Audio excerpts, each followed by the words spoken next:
प्रभु की स्तुति करो। हमारे प्रभु यीशु मसीह के नाम पर हमारी होसन्ना मिनिस्ट्रीज की ओर से आप सभी को हार्दिक बधाई। प्रभु आपको अनुग्रह, अपनी प्रचुरता प्रदान करें और इस पूरे दिन में आपको विशेष अनुग्रह के साथ मार्गदर्शन करें। प्रिय प्रियजनों, हमें परिवार व्यवस्था के बारे में ध्यान और समझना चाहिए, क्योंकि परिवार पवित्र है, ईश्वर द्वारा नियुक्त है और उनकी इच्छा से स्थापित है। हमें यह समझना चाहिए कि उनके द्वारा स्थापित परिवार व्यवस्था एक आशीर्वाद है, बोझ नहीं। क्योंकि आज कई परिवारों में शांति और सद्भाव की कमी है और भले ही लोग एक साथ रह रहे हों, वे दिल से एकजुट नहीं हैं और हम जीवन को आंतरिक उथल-पुथल से भरा हुआ देखते हैं। समाज में यदि परिवार व्यवस्था अच्छी तरह से स्थापित है, तो ये एक आशीर्वाद बन जाती है। अगर इसे भुला दिया जाता है, तो इससे बड़ा दुर्भाग्य या आशीर्वाद की कमी नहीं है। प्रियजनों, जब एक परिवार एकजुट, सद्भाव में, शांति और समझ के साथ खड़ा होता है, तो ये ईश्वर की उपस्थिति को प्रकट करता है और उनके आशीर्वाद को प्रकट करता है। इतना ही नहीं, ये ऐसी स्थिति में पहुंच जाता है जहां ये आध्यात्मिक मूल्यों को कई अन्य लोगों के साथ साझा कर सकता है, और ऐसा कहने में कोई संदेह नहीं है। हम पवित्र शास्त्र में कॉर्नेलियस नामक एक परिवार को देखते हैं। वो परिवार परमेश्वर की उपस्थिति में बड़ा हुआ। जैसे जैसे वे बड़े हुए, उन्होंने कई लोगों को प्रभु के पास पहुंचाया और कई लोगों को धन्य मार्ग पर खड़े होने में मदद की। वो पारिवारिक व्यवस्था कई लोगों के लिए एक प्रकाश की तरह बन गई और कई लोग उस प्रकाश की ओर आकर्षित हुए। इसलिए जब हम पूछते हैं कि आज पारिवारिक व्यवस्था कैसी है, तो ऐसी कई बातें हैं जिन्हें हमें जानना चाहिए। देखिए, पवित्र शास्त्र में हम नूह के परिवार को देखते हैं। आध्यात्मिक मूल्यों वाला ऐसा सुंदर परिवार हमें आश्चर्य से भरे अनुभव देता है, क्योंकि जब हम उस वाक्यांश को पढ़ते हैं, उस पीढ़ी में, इसका मतलब गांव के सिर्फ 4 या 10 परिवारों में से नहीं है। इसका मतलब है कि उस पीढ़ी के सभी लोगों में से वो परिवार एक धर्मी परिवार के रूप में खड़ा था। उस परिवार में सुखदता, एकता और शांति का पालन किया जाना चाहिए। प्रियो, परमेश्वर के वचन में हम देखते हैं कि जब परमेश्वर नूह के सामने प्रकट हुए और उसे एक जहाज तैयार करने के लिए कहा, प्रियो, हम उस परिवार में एकता देख सकते हैं। आज परिवार में कोई काम शुरू करने के लिए कितने मतभेद होते हैं।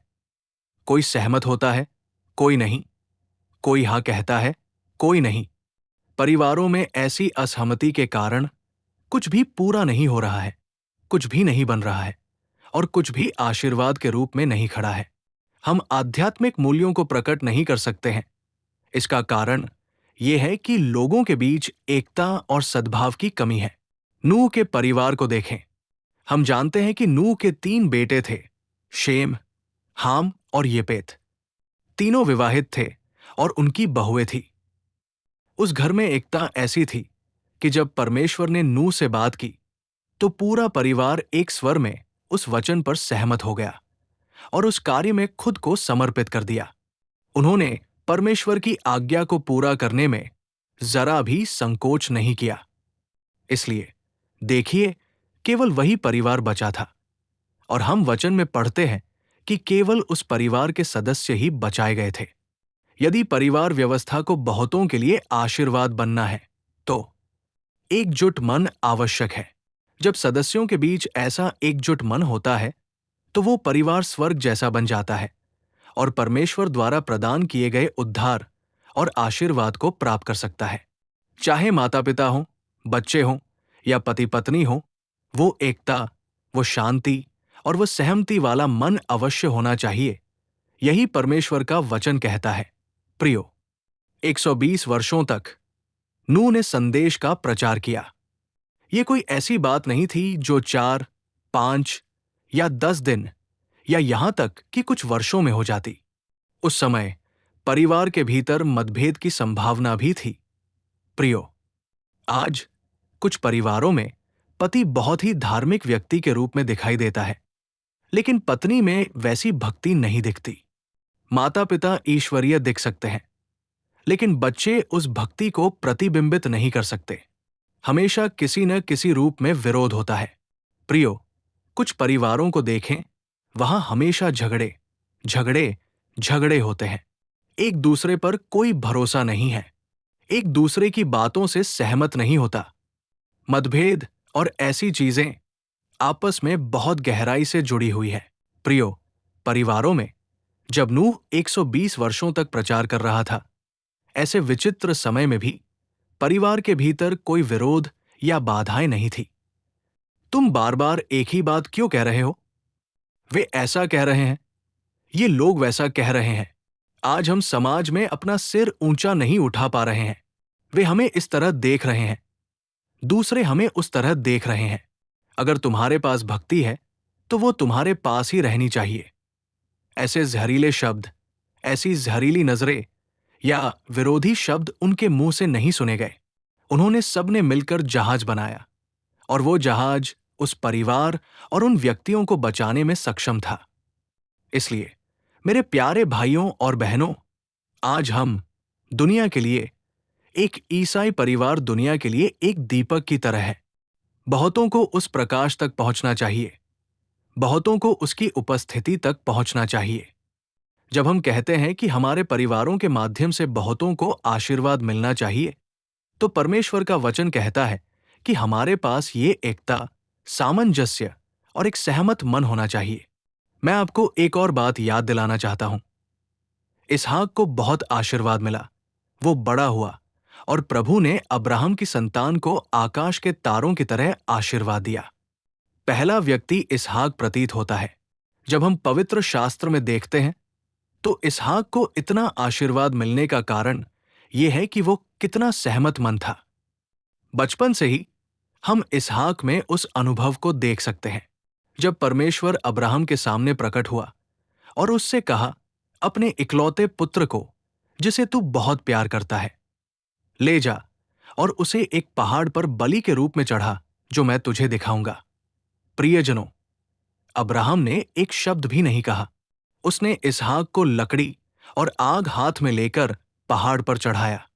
उस दिन मासूमियत से इसहाक ने पूछा, मेरे पिता, चाकू यहां है, लकड़ी यहां है, आग यहां है, लेकिन बलि कहाँ है?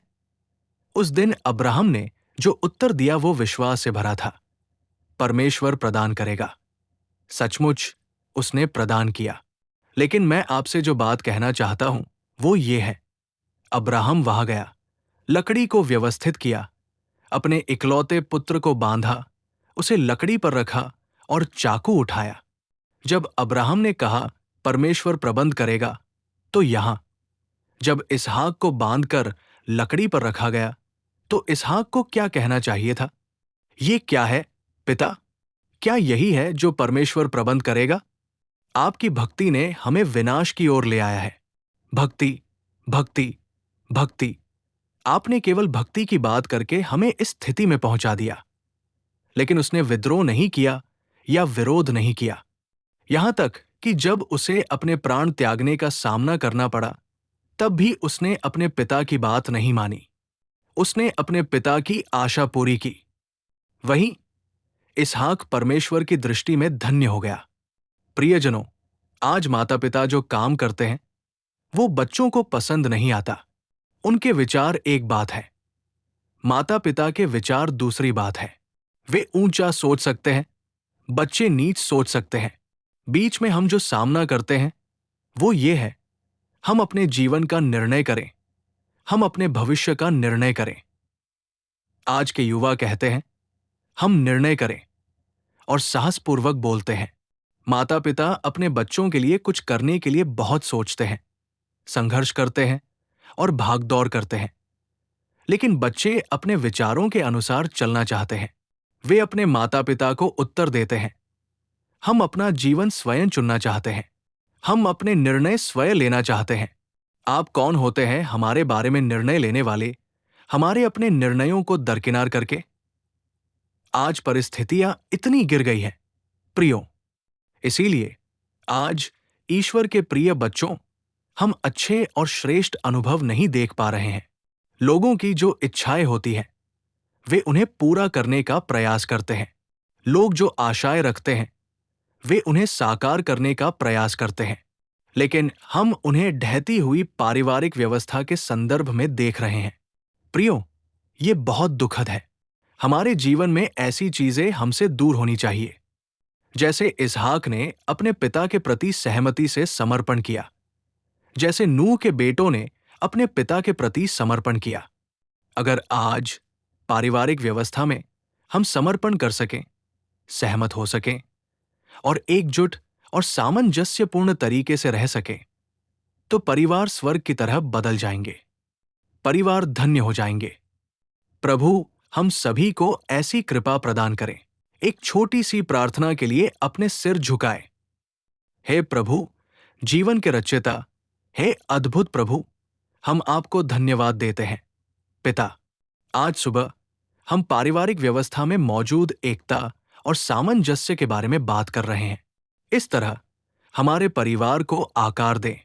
पिता, परिवार में एक मन के साथ एक संयुक्त हृदय प्रदान करें। परिवारों को आपके नाम के लिए गवाह बनने का आशीर्वाद दें और अपनी कृपा प्रदान करें। हम हमें से प्रत्येक को आपके हाथों में सौंपते हैं। विशेषकर आज जो कोई भी बीमारी से पीड़ित है, जो भी कमजोर है, हम प्रार्थना करते हैं कि आप उन्हें छुए। हम आपसे उपचार प्रदान करने के लिए कहते हैं।